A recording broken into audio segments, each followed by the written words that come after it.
kwitegura kwe Bishop Godfrey Mbitse ashoboye ko kanisa ya Uganda ne yongera kurakurana abo ngwatanisa nungi y'abakristayo bakore niko kohereza umwana ku ishuri yohereza umwana ku ishuri baba gusoma report kabona ni ibimoni gusa ibimoni murabizi wumvaga bitari byiza ariko 80 ijana sumva kunezero sonya nabo nukuva kuri 80 kugeza ku ijana none mwakomera kumasha ogu agumize mu yayihanangiririza abakristayo ogumizamo no kuratira project ze kanisa kandi yayebaza abakristayo abanyana mu parish abo kuhagira munonga ekanisa iyo twenda bashima niba twamagara abantu twagaburira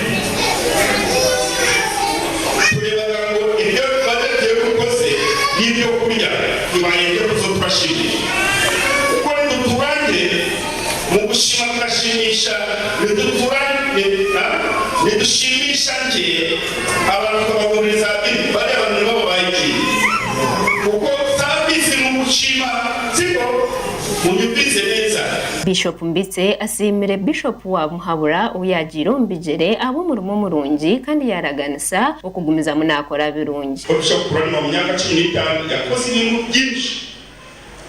Mu byo yakoze yashize na parishiya yajyana ukanyana mu gutera.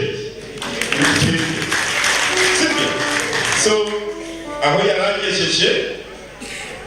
ibyo yakoraga naje gukomeza gukora naho nageje ndatangiriraho kandi ibindi by'Imana zatwereka gukora tuzabikora dufatanije namwe igikuru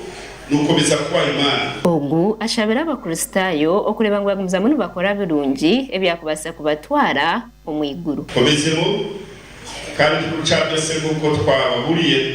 mukore kuzaja mu ijuru atarahandi. Reverend Medad Muhimbise okutwala parishe ya Nyanamo ahamize ku abantu abakwikana na batano nibo baterweho emikono kandi muri yaba 19 babe bari abojo 26 bari abacyari ahatere abana abarwingana 25 abojo 19 kandi abeci 26. Ogu ayihanangiririze Bishop wa Muhabura Bishop Godfrey Mbitse ogumiza munaba hagira no kubakwatiraho. Evrina Roneyitwe omwe abateruhe mukono ashobora kuyashurira umushija w'umukristayo ati nuko kwindra edini yagira ngo yishinkiza kuyambaho koreka ekiteniso mukaye hamwe n'umushija we. Nashimira munonga reba ndatego mukono kandi shunga yatuma natego mukono kuzire kandi umuroma natego mukono konka nashanga umushije w'umukristayo cyanje biseretse kushaka kugira ki tego mukono harogo rushanga ujye umuroma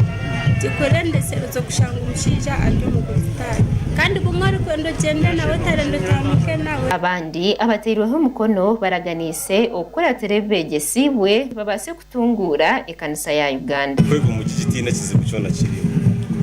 aho kubagoro bi nikintu wabora mu Bible Justin bakuza ubuzo buke no ubuzo buke bwo mu Bible bworo bimunonga so buryo mwe no takatigwa mukono shema ko bartegwa mukono ko n'ikintu cy'umunonga ushobora za kumukanisa teri hotine otegera mu kigwe yashako Adoni yateire awa Sky TV agenshonga.